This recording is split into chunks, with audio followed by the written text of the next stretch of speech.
morning, everyone. I found this recipe yesterday for ciabatta bread, and I made it. It is the easiest, most delicious bread I have ever tasted, and it's so easy. So I decided to let y'all see what I did. Now, to start off, this is being measured in grams. When you measure your ingredients in grams, you can make the same thing over and over and over. It doesn't matter about the humidity. It doesn't matter about the flour. It matters about the measurements. So let's get started here. First of all, we're going to measure out 280 grams of warm water, not hot, just warm water.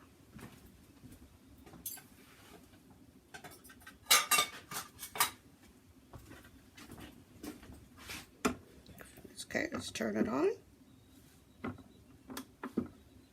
Wait for it to zero out. By the way, this is a KD 8000, one of the best scales. All the bread makers that I know use this.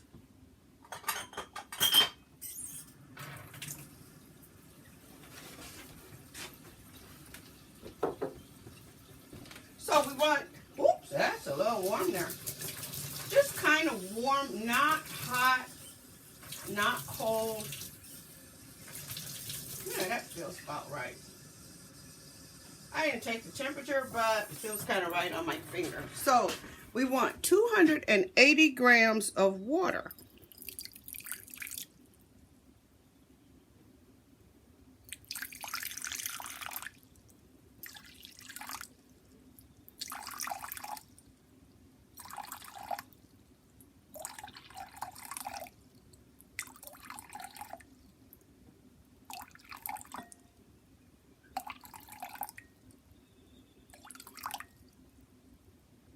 One more drop.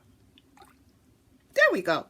280 grams of water. So we'll set this aside.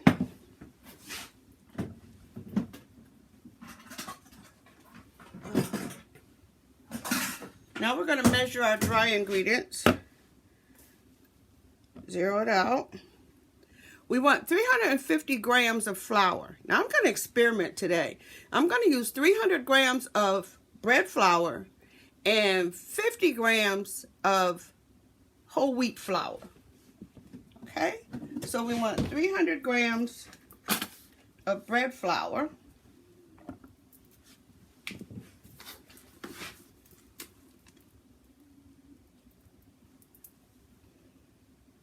What a morning.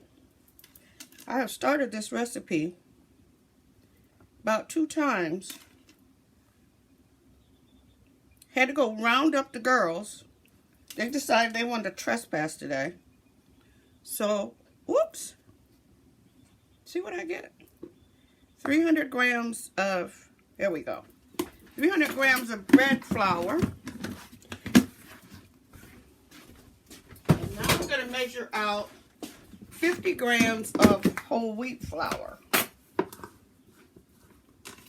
Give it a little nutty taste.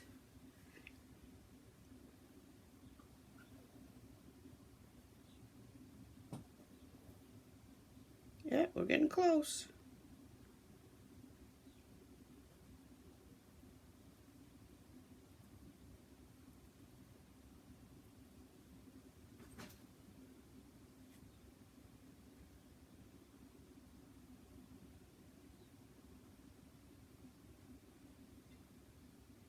There we go.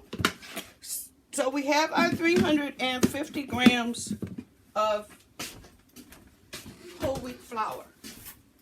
Now, we have our 280 grams of water. We want to put 1 teaspoon of active yeast. That, of course, we keep in the freezer until we bring it out, till we need it. So we want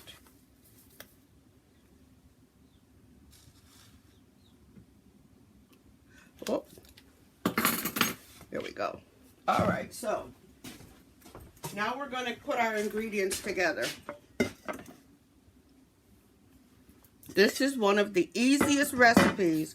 And this is okay. Forgot we're still plugged in. One of the easiest recipes. So here's our 280 grams of water. I'm going to put a teaspoon of yeast.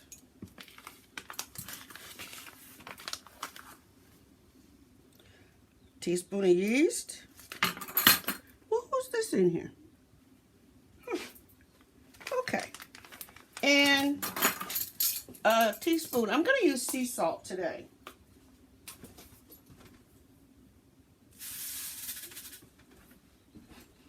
And a teaspoon of sea salt. So what we want to do now is we want to mix our salt, our yeast, and our water. What do you say? Salt and yeast? It's going to kill the yeast. No. Not. So we're going to mix this so we make sure that the salt has been dissolved.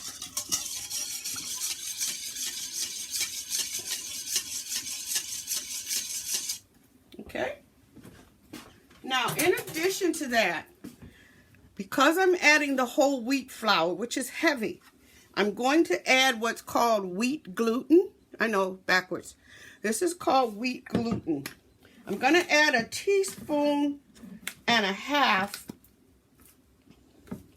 of wheat gluten to the dry mixture, to the flour and the yeast. 1.5 teaspoons.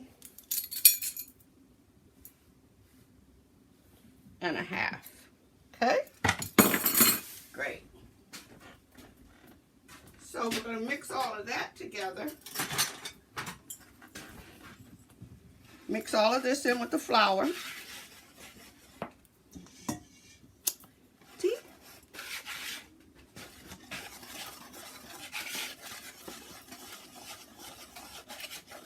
Now we're going to add the flour mixture all at once. And we're going to stir. And this will become what's called a shaggy dough. I'm going to make sure you don't have any dry spots with the flour.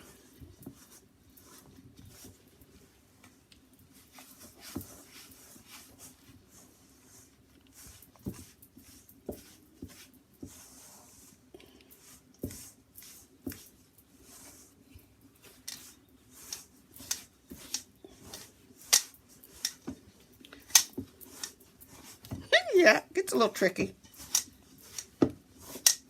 Especially when you're my age and you got arthritic hands. But I am determined.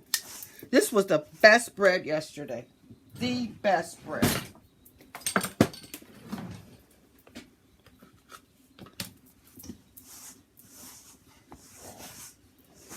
Yeah, come on. Come on. There you go. There you go. And we've got our shaggy ball. That is well mixed. Okay? You want to start this bread about 8 or 9 o'clock in the morning, because you've got right now, as soon as we get this done, we've got a 2-hour rest period. And then maybe an 1.5 hour intervals of what they call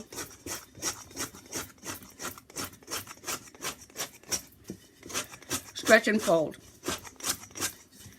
And this is, okay, there we go. Oh, there we go. So now we just cover.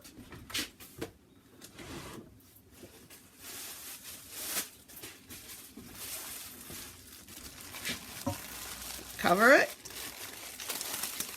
and set it on the counter for 2 hours. So in 2 hours, I'll see you back. Alexa, set the timer for 2 hours. 2 hours, starting now.